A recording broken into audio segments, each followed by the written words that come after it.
Hello, everyone. Welcome back to my channel. My name is Mila. You're at my book nook. And today we are doing, I hope the lighting is okay, because I am battling like the descendants of the sun. Oh, hold on. I gotta put the jellyfish on. Come on, jellyfish.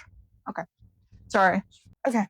So we are doing in this video reading one star, reading and reacting, because clearly words, reading and reacting to 1-star reviews of my favorite books.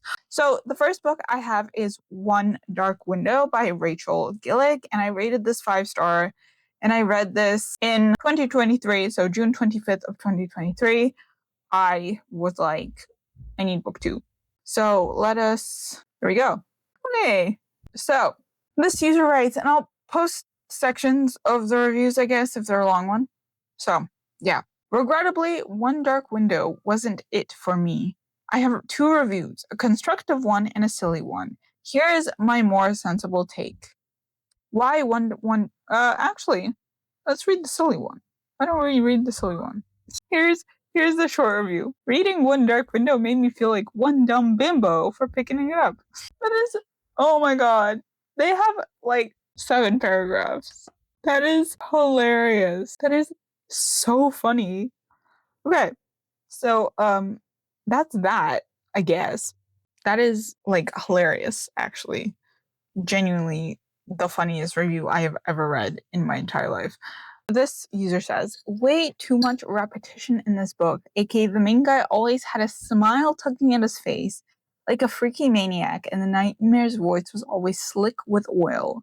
The oily voice was mentioned, I think, over 30 times. It felt like I was drinking vegetable oil or something, and I wanted to die. Every character lacked development and personality, and I can only tell you 2 things about the setting. Mist and trees. That is all. I guess this book wasn't completely useless. I learned the names of 482,929 tree species.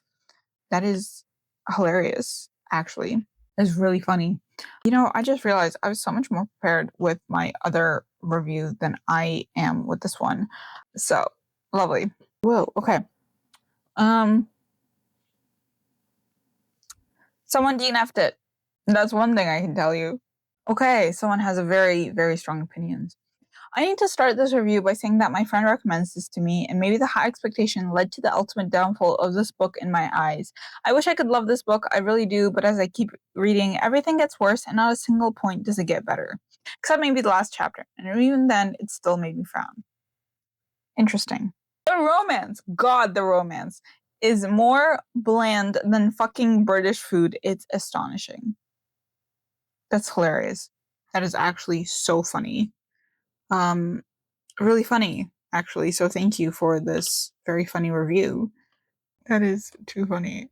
I'm so sorry.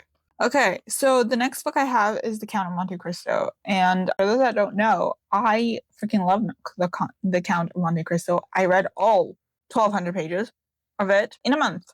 So that was fun. And honestly, besides the length, I can't really think of anything else that people might complain about. So, yeah.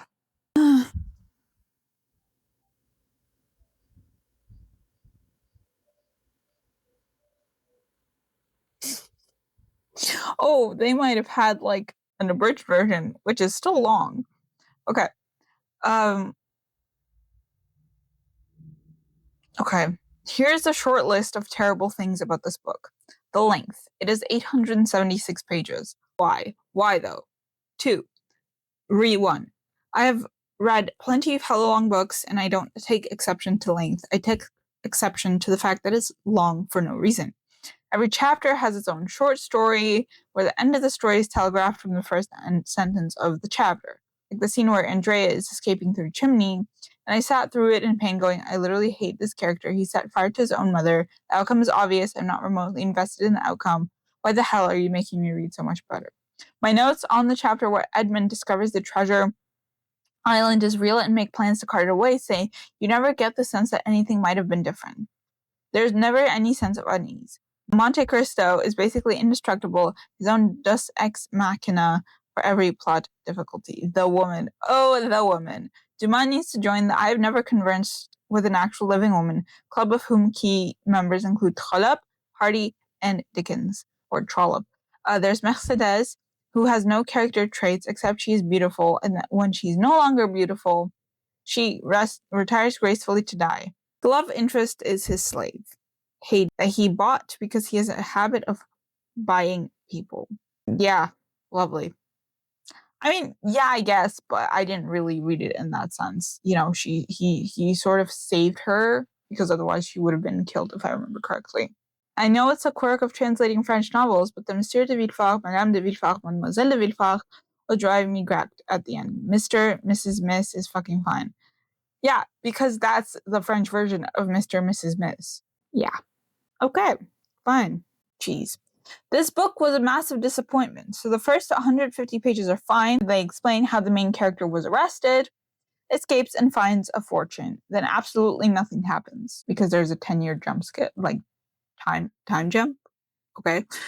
There are hundreds of pages of completely irrelevant character doing nothing at all. The Italy scene could be removed from the book with no loss. No, it couldn't, because the Count of Monte Cristo is in the story during that scene.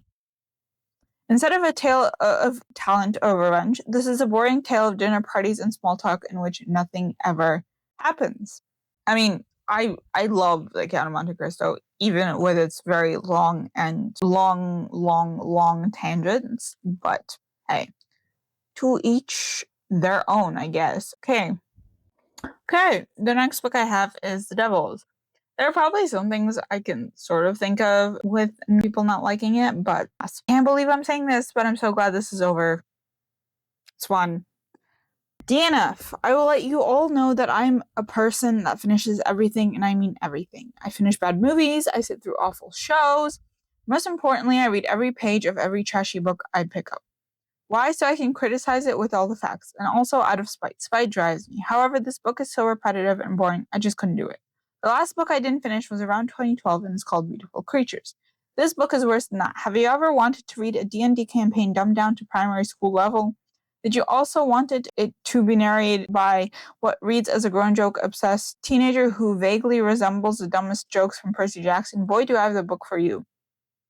Okay, it says do not fall for TikTok propaganda. I did not see this book on TikTok. I need to know what side of TikTok they're on, because I did not see this book on TikTok at all, ever. Excuse me. I didn't see this book at all. Damn. But yeah, so I don't know. I really liked the D&D like adjacent aspect of it. Maybe it's because I don't play D&D, so I don't know what the, I guess, expectations are from actual D&D players, but I really enjoyed it. I don't know. I don't know. Okay, someone wrote DNF at 18% finished part 1. It's a dark fantasy Suicide Squad-esque group of characters tasked to complete an impossible mission of getting a supposed princess to the other side of the world while being pursued by monsters and people. With characters I wasn't drawn to and a premise that isn't all that original, and humor that feels try-hard, juvenile at the best. It took 80 pages before something entertaining actually happened, which was just bloody carnage. I'm sure there's an audience for it, but it isn't for me. I mean, that's fine if you can recognize that it's not, like, you're not the right audience for it. But I feel like saying that it's the characters aren't original, like, sure, the characters, there is a type of character that is in this. There's a stoic sort of ex-soldier that has a dark past. There's crazy one. There's ambitious person. But I feel like saying that they're all unoriginal, I think that Joe Abercrombie has this very unique talent of taking these tropes, character tropes specifically, and sort of twisting them on its head, you know? And you sort of, it's in a very endearing way, in a way you don't expect. That is it for this video. I hope you enjoyed. Like, comment, subscribe down below, and follow me on all my socials. Let me know your thoughts down below, and I will see you in the next one. Happy reading!